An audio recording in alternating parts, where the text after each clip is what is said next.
Téléspectateurs, téléspectatrices, un gros bonjour, bonsoir pour nous toutes. Bienvenue à une nouvelle édition de RKI. Avec moi, de RKI là, sénateur Yuri Latortue, président de la commission éthique et anticorruption. Sénateur Latortue, bonne nouvelle, comment quoi? Nous, la Robinson, nous saluons. C'est un plaisir pour nous avoir dans l'émission de RKI, pour nous garder et analyser.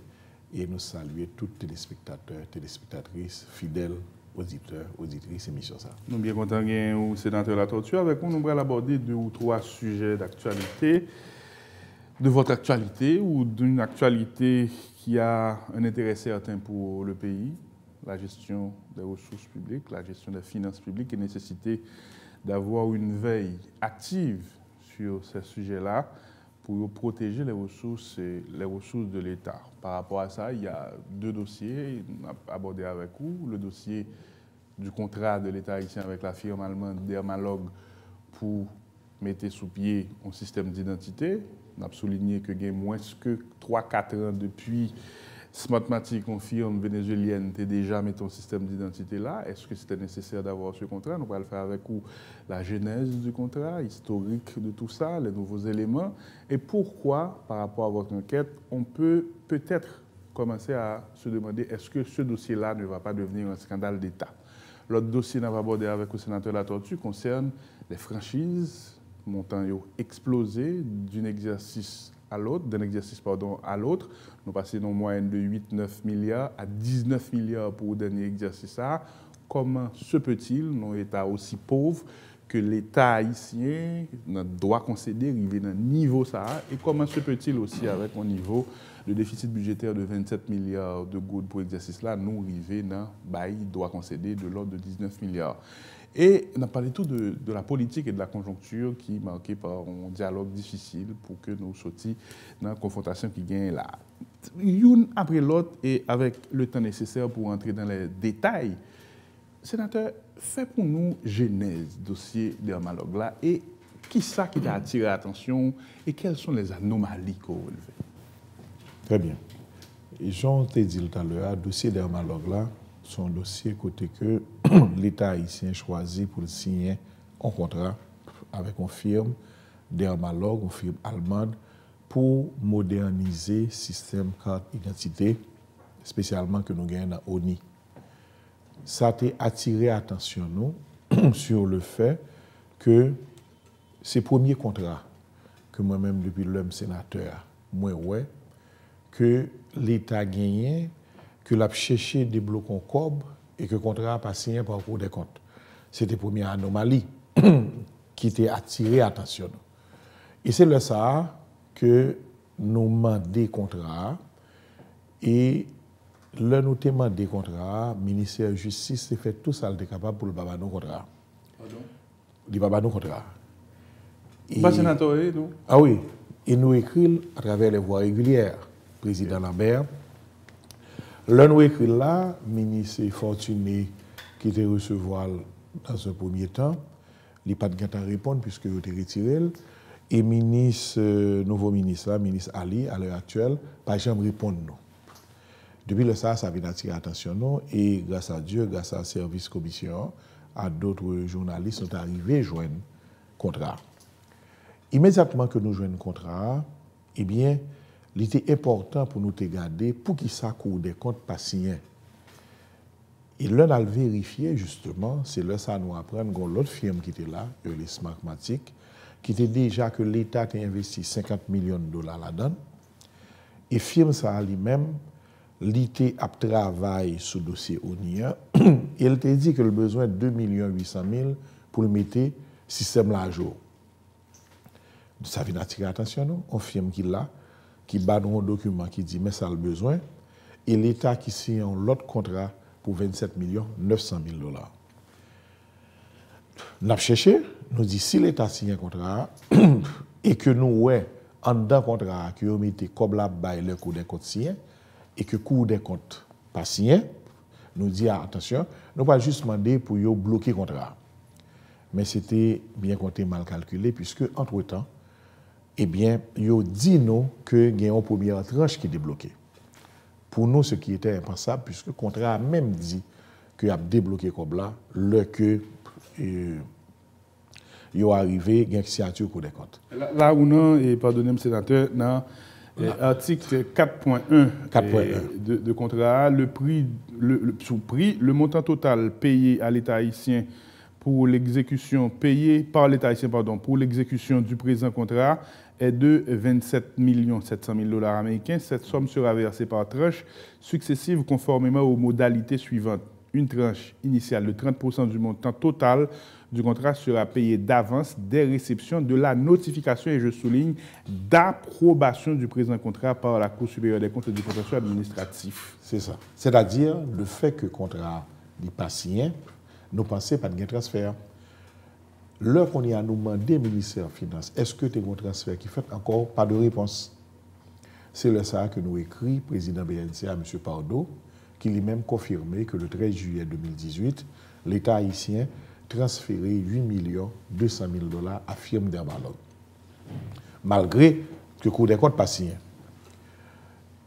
Là, nous regardons le transfert là qui courit fait là, avec Cour des comptes qui dit que on n'y pas bali argumentaire technique pour que lui-même il était signé et contrat.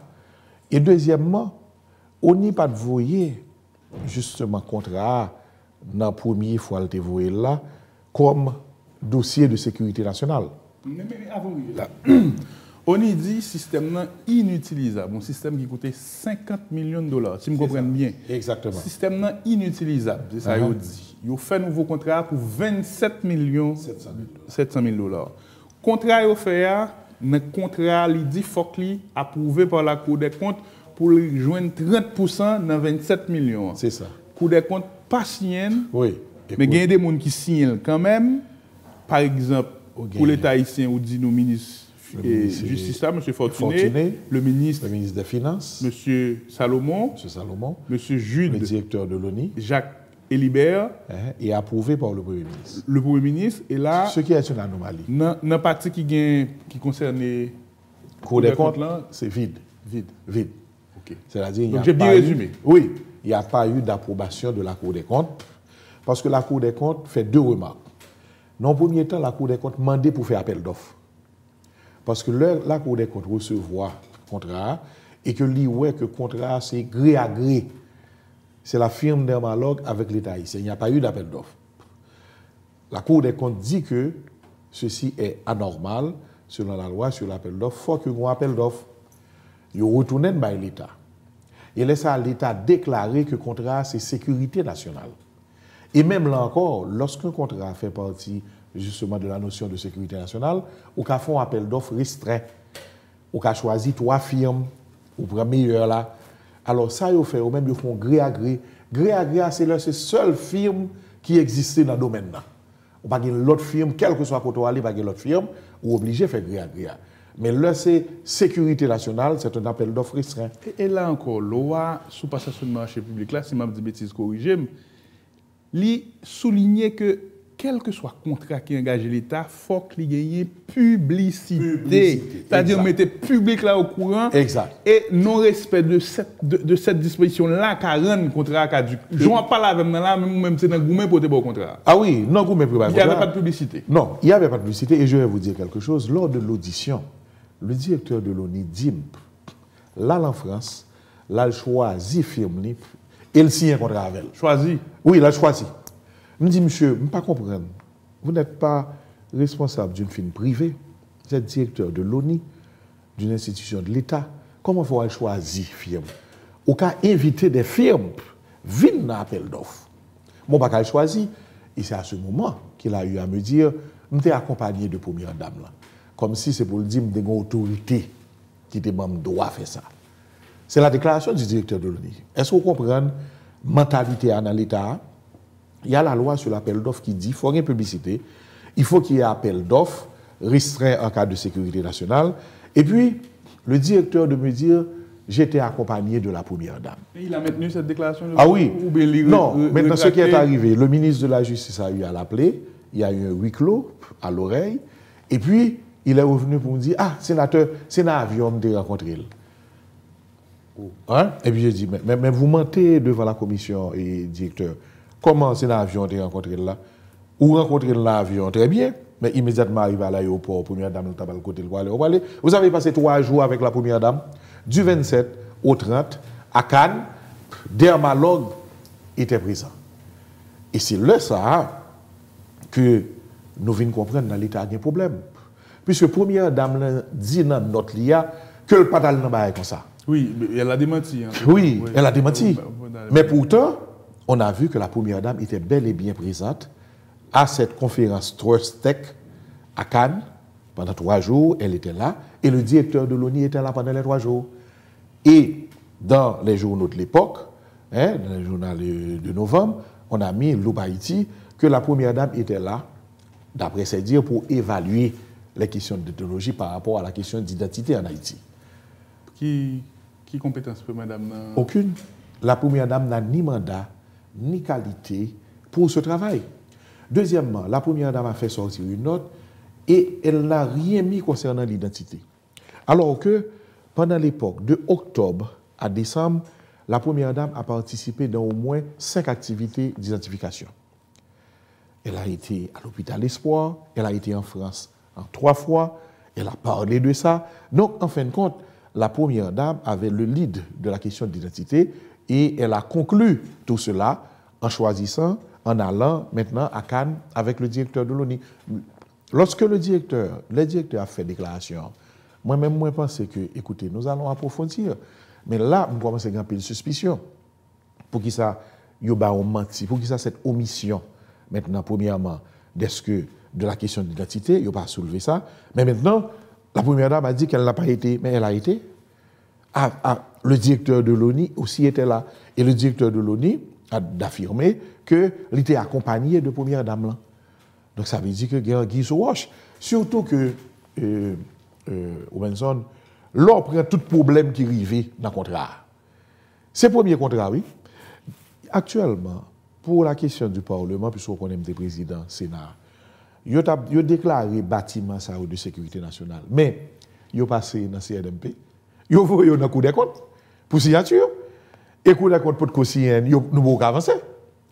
Moi, je ne comprends pas comment fait que gagner un contrat que le Cour des comptes pas signé, que l'exécutif là, au plus haut niveau, réunit au Conseil des ministres le 30 avril 2017 pour autoriser et acheter équipement. Est-ce que là, sont violation délibérée du Conseil des ministres des dispositions de la Constitution qui stipule que le Cour des comptes, dans tout contrat qui a un rapport, qui a engagé l'État, que la Cour supérieure des comptes doit donner son avis? Son avis. Oui, c'est une violation claire de la Constitution. Deuxièmement, une violation claire des règles contractuelles. Dans le contrat, il est dit qu'il y a débloqué comme là, que il y a une notification que le Cour des comptes approuve. Dans le contrat, il dit, dans la date d'entrée en vigueur, le contrat sera en vigueur le jour où l'on a reçu notification de la signature de la Cour des comptes. Pour nous, le contrat, ça n'est pas en vigueur. Parce que jusqu'à présent, Cour des comptes, pour continuer. Et il y a un échange de correspondance musclée, et pratiquement entre la Cour des comptes et le ministère de la Justice. Fortuné, en l'occurrence. Côté pratiquement, on presque dit Cour des comptes a fait politique parce qu'il a fait travail de vérification et d'analyse du contrat. Ça aussi montre qu'il y a eu une volonté de passer en force. Ah oui, justement, l'organe a des volontés de passer en force avec la présence de la première dame à la conférence Trust Tech. Est-ce que ce n'est pas une influence, une grande influence qui fait que ils ont négligé les règles contractuelles, ils ont négligé les règles constitutionnelles pour que nous arrivions là? Est-ce que c'est fait de manière désintéressée? Laisse-moi poser la question de manière candide. Non, je ne vais pas passer. Jusqu'à présent, comme mon cap mené enquête là, nous pas établir ça. Et ça, nous pouvons mettre la charrue avant les bœufs. Mais on peut poser la question légitimement. Oui, mais on peut poser la question parce que la première dame pour nous, la note de la première dame n'est pas correcte. Hein? On a menti au niveau de la note, disant que la première dame n'était pas présente. Je crois que ça soulève des suspicions. Maintenant, la première dame, non? Non, du tout. Au contraire, la première dame, c'est un monde.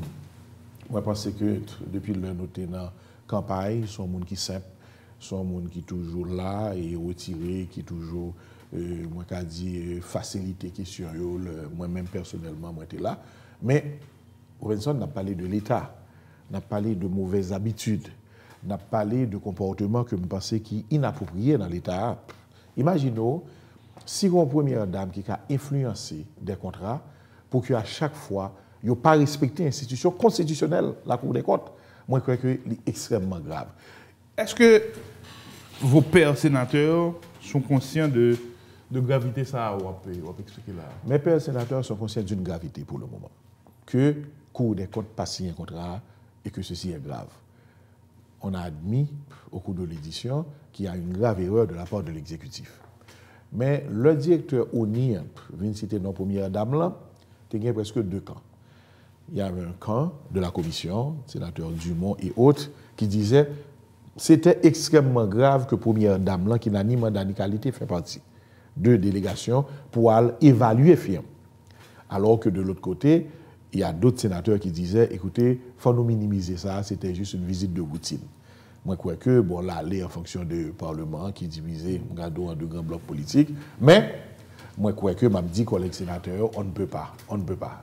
Que faut-il penser, sénateur La Tortue, de cet État qui, pour 5 ans, depuis le fin de dépenser 50 millions de dollars pour un système d'identification, au lieu, là, je fais référence à la lettre que Smartmatic a adressée, le journal Le Nouveliste c'était adressé, ma première de fin de faire article là, pour dire qu'avec de l'entretien et un bon traitement, le système a pour commencer à fonctionner normalement avec 2 millions et des poussières. Nous sommes très loin des 27 millions de dollars. Très bien. Ça dit quoi de l'État et des dépenses engagées? Il y a un journaliste dans le réseau Nord-Ouest qui a écrit pour Première Dame là, en octobre. Parce que je commence à voir tout le document. Le journaliste a dit Première Dame là, écoutez, qui sort venir chercher la question d'identification qui concerne l'élection, parti politique, ou affilié au parti politique, et puis on va chercher pour un contrôle l'identification. Moi, je crois que question d'identification, il était presque reconnu que l'organisation internationale, comme l'OEA, et l'ONU, ont quitté le main sans que politique ne soit là-dedans. Le film Dermalog Vinvini, il y a 2 aspects qui sont négatifs là-dedans. Le premier aspect, c'est la première dame, qui essaie, moi, dit, de prendre le contrôle de la question d'identité. Et pas oublier, la première dame fait partie quand même d'un clan politique. Ça, c'est la première chose. Mais la deuxième chose, c'est la question, justement, moi, dit, d'une surfacturation, hein, et également d'une violation flagrante de la loi pour qu'à faire passer en force un contrat, justement, qui n'est pas qu'à passer, parce que le violer toute règle. Donc, l'organe des questions politiques là, il va parler élection en octobre. Et pourtant, il y a une firme qui choisit sur le volet, il y a une firme qui a fait tout passage en force ça pour lui, pour le gagner comme ça en amène. À partir de ce moment, Robinson, sans penser de l'autre parti politique qui peut aller dans l'élection, dans le système informatique, qui a un contrôle d'un parti de questions d'identité. Donc clairement, il y a un irritant politique là qu'il faudrait peut-être... Ah oui, il faut regarder. Deuxièmement, maintenant, la question maintenant de la corruption. Est-ce qu'en général, il y a un rapport qu'on a établi entre une firme qui a bénéficié d'un investissement de 50 millions de dollars, qui m'a demandé 2,8 pour le moderniser, avec prend l'autre firme de 27 700 000 pour faire exactement le même travail là. Donc moi je crois que c'est un scandale d'État. Vous l'avez dit, Robinson. C'est un scandale d'État au point de vue politique et au point de vue également financier. Maintenant, la société par rapport à ça, il y a une espèce d'attentisme, comme d'habitude. Ça d'où qui ça que... Ah bien, société en Haïti, comment on réagit? Moi-même, j'ai une certaine expérience par rapport à Petro-Caribé. Mon yo a suivi le là. J'ai été hier, justement, pour la journée internationale contre la corruption à Tour du Nord. Et puis, mon yo dit, sénateur, expliquez-nous Dermalog là, non? Qui sa première dame là? Il pose des questions. Moi, je crois que, malheureusement, nous n'avons pas assez de journalistes, et Robinson félicite, puisque toujours qu'un grand interview avant, que ce soit de Petro-Caribé à Dermalog avec, nous n'avons pas assez de journalistes qui étaient sous le dossier. Mais ça prendra un peu de temps pour que la population comprenne. Parce qu'il y a de la pédagogie à faire. C'est ça, il y a de la pédagogie à faire. Il y a aussi la véracité de l'information. Il y a aussi l'enquête proprement dit. Par exemple, pour le moment, ce que j'ai fait, j'ai rassemblé tous les documents de l'époque, de novembre. Et nous, première dame là, en plein dans la question d'identité, en France, et là, visiter question d'identité, la carte. Donc, c'est dire que je suis en train de rassembler et nous allons écrire au président Lambert pour demander premièrement la délégation de la composition de la délégation de l'ONU, la composition de la délégation de la première dame, et justement les minutes, hein, le procès verbal des réunions qui étaient faites pour que nous puissions vérifier la présence des personnalités haïtiennes. Méthodique de documentation. On l'autre thématique de l'actualité, ça a rapport à ce qu'on appelle au droit concédé. Il y a différents types de droits concédés ou franchises douanières qui baillent à des représentations diplomatiques, qui baillent à l'État, qui baillent à des organisations religieuses, qui baillent à des entreprises locales et dans le tourisme, dans l'agriculture, qui baillent tout à des organisations non gouvernementales, des ONG. Maintenant, d'abord, le chiffre de l'exercice précédent à l'exercice qui fait fini là, le 1er octobre, il y a un boom, nous sortis en moyenne. Et c'était la tendance pendant les 5 dernières années d'avoir au niveau de droit concédé de 8 milliards de goud, autour de 9 milliards pendant les 5 derniers exercices. Et puis pour le dernier exercice 2017-2018, là, on a vu un boom, 19 milliards de goud de franchise. Et pour les ONG, le nombre a explosé, passé de 1,5, 1,8 à 6 milliards de goud. Ça y est, c'est la tortue. Et Robinson, ça t'a étonné, non?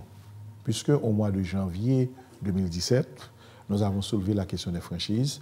Notez que pour cette année, l'État avait concédé 9 milliards de goud pour les franchises. Et nous avons écrit au ministre des Finances pour nous dire que, attention, nous pensons nos pays côté budget, c'est environ 134 milliards à cette époque. Nous pas qu'à dépenser tout comme ça dans la franchise. Et il était pour mettre nous que tout comme ça aller. Nous pas qu'à quitter tout comme ça aller. Et exactement, il était dit nous ça, on va le faire effort pour l'année. Et au 30 septembre, pour assurer le suivi, nous demandions des dépenses. Et les dépenses étaient de 19 milliards 900 millions de goud. Premier bail qui est étonné, non? Les dépenses ou les droits non perçus? Les droits non perçus. Les droits non perçus étaient de 19 milliards 900 millions de goud. Alors, le premier point vraiment d'étonnement, c'est que tu as 800 ONG environ qui ont fonctionné dans le pays. Le ministre Aviol, tu réduit à 350. Mais pour les 800 ONG, l'année dernière, on avait 1 milliard 500 millions de droits concédés. On a réduit à 350 cette année et on a 6 milliards. Il n'y a pas de nouveaux ONG. Comprenez donc, nous ne pas comprendre une question ça. Ça, c'est plus gros. Parce qu'il y a deux types de franchises. Il y a les franchises industrielles et les franchises non industrielles. Les franchises non industrielles, là, c'est les ONG, les franchises pour les ambassades. Maintenant, il y a une autre chose. La loi prévoit exactement qui entreprise qui a une franchise, selon la loi de 2001, la loi sur la question d'investissement, il dit mais qu'il a une franchise. Mais ça qui t'est étonné, non? Ni ça la loi dit moins d'accord sur les questions des entreprises, la Convention de Vienne pour les questions diplomatiques, il y a la Convention pour les ONG. Malgré tout, il y a environ 300 millions de gouttes de franchise qui baillent. Ça, ce n'est pas la loi. L'État n'est que signé un contrat avec une entreprise, et puis dans le contrat, tout balle, on doit. Alors que il ne peut pas permettre que l'État fait ça. Donc, on a vu environ 300 millions de gouttes. Sans savoir si le contrat est exécuté ou non. C'est ça. Okay. Par exemple, il y a des grandes firmes, qui doivent conseiller aux franchises là, même pour machines privées, familiaux. Ouais. N'importe qui ça, un actionnaire qui dans l'entreprise a rentré, il y a franchise sur lui. Je pense que l'État n'a pas respecté la loi. 300 millions de gouttes. 300 millions de gouttes pour cette année. Ceci signifie que, en plus de la question des ONG, nous gagnons, alors l'État reléo les franchises contractuelles, les franchises données selon des contrats. Mais l'État n'a pas droit à ça. L'État a trois lois que le cas basé sur eux, la Convention de Vienne, la Convention sur les ONG et la loi de 2001, le Code d'investissement. Ça, le ministre des Finances d'où ça? Le ministre des Finances, pratiquement, on connaît sur la question franchise, a beaucoup interrogé. La seule chose que le confirme pour un, que franchise, c'est 19 milliards 800 millions. Deuxièmement, que le pat là, il est entré en septembre. Il est arrivé au poste le 15 septembre. Donc, il faut un ballon titan pour aller. Mais entre-temps, on firme qui travaille pour la Banque mondiale, qui aboutit presque à même résultat que moi, côté on dit que vraiment ceci, c'est une grande anomalie, que l'État haïtien, environ 20 milliards de goudes, sur un budget de 110 milliards. Comprenez bien, oui? L'État concède des droits pour 20 milliards, non budget de 110 milliards. Et on connaît année ça, Robinson, les 110 milliards visés, nous avons gagné, non? nous avons 13 milliards de déficit que nous n'avons pas joindre. Donc l'État, le vrai budget de l'État, c'est 97 milliards. Donc sur 97 milliards que l'État a gagné, toutes les concédé 20 milliards. Sous l'exercice passé, et 27 milliards de déficit budgétaire financé monétairement par la BRH, et il a décidé de faire largesse pour 20 milliards, presque 20 milliards. Exact. Donc, si l'État est sérieux dans ça, un niveau de déficit budgétaire financé par la BRH, tu as de ça de 27 milliards et gagner un rapport, d'après ça, des économies presque mécaniques entre niveau de financement déficit budgétaire ça, est monétisé par la BRH et dépréciation de la goutte. Donc, nous sommes, si j'ai bien compris, dans une espèce de désordre au niveau des finances publiques, sénateur. Le grand désordre. Et Mbalzo, le 5-6 juillet, du 5-6 juillet 2013, lors des émeutes, jusqu'au 30 septembre, attendez bien, oui, nous avons 14 milliards de déficit. Pendant toute l'année. Du 1er octobre au 5 juillet, on avait 13 milliards. Mais pendant les 2 mois et quelques jours de juillet, on a eu 14 milliards. Ah oui. Déficit n'a pas étalé tout au long de l'année, disons 27 milliards divisé par 12, environ 1,5 chaque mois. Non, non, non. Il y a eu 13 milliards jusqu'au 5 juillet, et du 5 juillet au 30 septembre, il y a eu 14 milliards. Quelle explication a-t-on donné à ça? Justement, on est en train de chercher ces explications. D'ailleurs, Wapwell, jusqu'au 5-6 juillet, comme là, peut-être territoire à 70, et puis un seul coup, jusqu'à l'aller, qu'on est presque à 77. Donc, ce qui signifie que, comme ça, que nous dépensons presque sans explication, d'ailleurs, le Sénat et les premiers ministres pour définir ma explication jusqu'à présent, comme ça que nous dépensons 14 milliards pendant 2 mois et demi de déficit, ça veut dire qui ça? Son quoi que nous pas de gagner dans le budget, que nous n'avons que fait chèque là, il faut exécuter la BRH. J'ai demandé au gouverneur de la BRH comment se fait-il que l'État n'a pas gagné comme l'a dépensé. Il dit que dans la Constitution, il dit tout chèque que vous voyez dans la finance, il doit changer de la BRH. Oui, son KCPE, il va gagner. Donc ça veut dire que normalement, pendant ces 2 mois et demi, la Banque centrale là mettait sur le marché 14 milliards de gouttes. Wow. Et on va comprendre pour qui ça que comme l'arrivée là, ça veut dire qu'à chaque fois que l'État fait réaliser situation ça ou même qui citoyen on gagne 1000 gouttes dans la poche, donc on sur liquidité good. On sur liquidité et pas rien qui permette que l'État justement fait 14 milliards ça. Et normalement budget ça commencé à on va jamais déposer le devant. Il tout commence en déficit.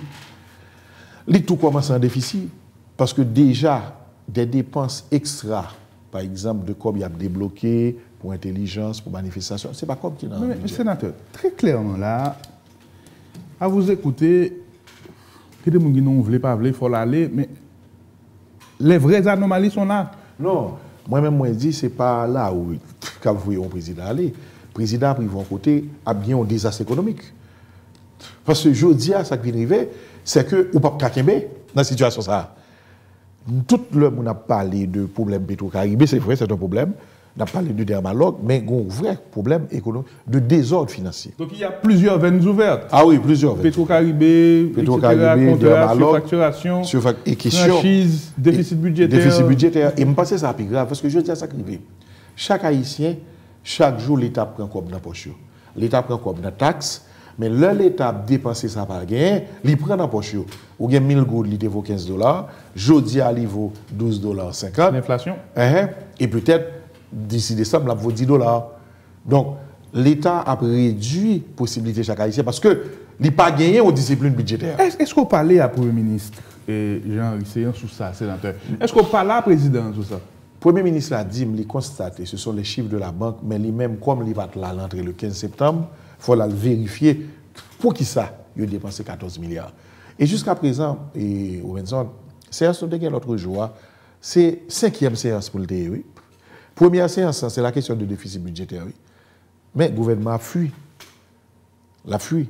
L'autre jour, c'est par rapport à gros problématiques insécurité qui fait que CSPN a réuni, mais au Parlement, il y a le problème. Au Parlement, pour me jouer une réunion sous vraiment des dialogues là, moi, je me lever bonheur. Me lever bonheur. Parce que normalement, c'est une réunion qui doit être faite au mois d'août. Parce que le transfert l'a fait le 13 juillet 2018. Moi, j'ai confirmation de transfert là depuis le 1er août. Donc, je dis à moi, j'ai besoin qu'on pour qui ça. Mais imaginez, un sénateur, ancien président, avec une certaine influence, moi, je joue une séance là, dans le mois de décembre. Sénateur pas fait travail? Non, moi je pense que y a une grande paresse beaucoup de sénateurs et moi je condamne. Il est normal que le pays ait tout problème ça que à chaque réunion où joignent 10, 11 sénateurs ou pas jamais joindre 16 sénateurs. Et l'autre jour, c'est la première fois que nous joignons 22 sénateurs puisque il y a une question de sécurité. Le gouvernement a venu, mais nous pas jamais joindre un quorum pour nous pencher sur un problème que nous pensons qui est catastrophique pour le pays. Qui t'embête au sénateur? Pour franchise, yo, entre guillemets, yo légaliser le budget rectificatif là. Ou voter. Est-ce que vous avez des informations, pas de bien ou bien? Dis-moi. Je vais dire clair, je n'ai pas d'informations. Moi-même, moi, j'étais... Montez well. Non, moi, well. Okay. Moi, je viens well après. Deuxièmement, moi, j'ai choisi voter budget rectificatif. Moi, j'ai donné priorité à certains projets qui étaient finis dans le département. Qui ont été entrés là-dedans, moi, j'ai donné priorité. Mais, moi, pas well, moi, je viens well question au mois de novembre. Après le vote là, que franchise yo monté sous prix ça. Parce que il n'est pas comme ça apparaître dans le budget. Dans le budget, il n'est pas comme ça apparaître. Dans le budget, il ne pas mettre comme si chiffre 20 milliards. Il met chaque pas. Ouais, et il met d'après le ministère. Là. Par exemple, le ministère de la Planification recommande ONG, il met étalé sur l'année, ou pas pour montant, montant dans l'étude que nous faisons. Okay. Et m'assure que malheureusement, il est passé dans le budget. Maintenant, vous dites malheureusement, et bien content qu'on fait amende honorable ça. Dernier point, on n'a pas voté avec le sénateur, c'est la crise politique. Et sous-secrétaire d'État américain, M. Merton, était là et il proposait que, en tout cas, il souhaitait que l'acteur Yoshita parle. Dans le moment où le président, d'abord, il a un discours, il a fait une adresse à la nation, on prétend qu'il change le contenu du discours là, mais dans le discours, il fait que prétend qu'il change le contenu, n'empêche que il baille mandat au Premier ministre pour conduire le dialogue. Et par on apprend que ancien sénateur Fortuné, proche du pouvoir, c'est lui-même qui a mené la discussion. Et il y a des gens qui considèrent que c'est une espèce de coup de poing à l'endo. Et on prétendrait que les relations entre les deux hommes ne sont pas des plus faciles, à nous mettre comme ça. Qu'est-ce qu'on a comme information sur ça? Moi, ça me pensait, c'est que moi, je crois que le président, par rapport à la crise qui posait tout au long de l'année, le président a fait des interventions qui n'ont pas suivi les faits. Et à un certain moment, il y a un certain manque de crédibilité. C'est dommage. Et en fonction de ça, moi, je crois que le président a choisi de confier la question de dialogue, la démarche là, à Premier ministre. Là. Moi, je pense que ce n'est pas mauvais, puisque le président a été un petit peu à l'écart. Il était confié, puisque, en gros, moi-même personnellement, moi, pour le procès Petro-Caribé, moi, j'ai mené enquête sur un série de points, mais jusqu'à présent, moi, je pense que moi, dans la ligne constitutionnelle là, de respect de mandat. Si bagala arrive à côté, il est intolérable. Le ça, j'ai dit, il est possible de le tenir. Mais pour le moment, moi, dans la ligne justement de respect de mandat. Mais quand même, moi, je crois que le président, l'ol fin confier la question dialogue là, à Premier ministre là, moi, je ne crois pas que le président a besoin de faire détour, soit passer par le sénateur Gabriel. Écoute, moi, je crois que aujourd'hui, le sénateur Gabriel, quand on monde, ont un élément de facilitation. Mais le Premier ministre, là, côté le situé, il est en mesure pour que il fait appel avec tous les acteurs. Et à vouloir essayer, et je parler matin, bah, là, comme ça, c'est l'État au mieux. Parce que le dialogue là, il a une chance pour le réussir. Dans le sens que il y a pile de monde qui est d'accord avec le dialogue là. Il y a des gens qui ne sont pas d'accord, mais il y a des gens qui sont d'accord. Et je pense que si on prend avec le sens du sérieux, si vraiment il y a un plan qui est établi, eh bien, nous allons entrer dans le dialogue là, qui a aider la République pour que nous jouions une solution. Pas un dialogue d'apaisement, quand on rentre, non, mais un dialogue vraiment en profondeur. Mais si vraiment, acteurs au senti, il y a plusieurs autres monde qui ont agi, ou bien il y a plusieurs combats, m'assure la décrédibiliser ce dialogue-là.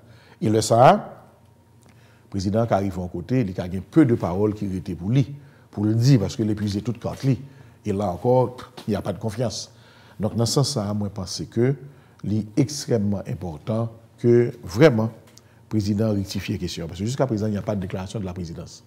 C'est comme si la parole du sénateur Fortuné dit non, il y a toujours pas rien d'autre qui viennent contredire.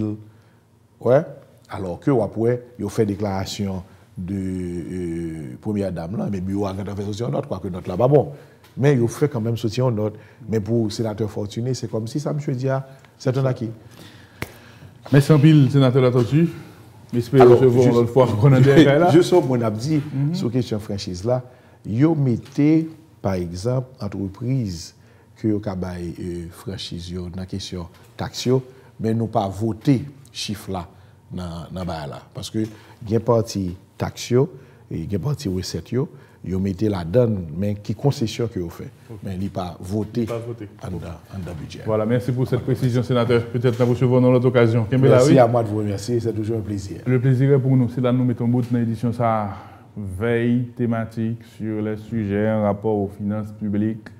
Il y a tellement de veines ouvertes, à clamper que c'est nécessaire pour suivre sous Petro-Caribé, sous franchise, sous dermalogue, sous surfacturation, tout ce qui a rapport aux finances publiques qui est important. Si l'argent de l'État, mes ressources de l'État, bien dépensé, a bien plus comme pour les soins de santé, faire éducation, les possibilités pour que les jeunes aient un métier. Donc, il y a moins tenté par la possibilité de prendre une norme. Vous aurez compris que tout est lié. Et cette veille thématique est nécessaire. Les sénateurs ont fait le job de lanceurs d'alerte et de monde qui a fouillé dans le Canada pour casser nos informations avec nous. Pour ça, nous disons merci. C'est là que nous mettons bout d'édition ça. Kembila, par la guerre.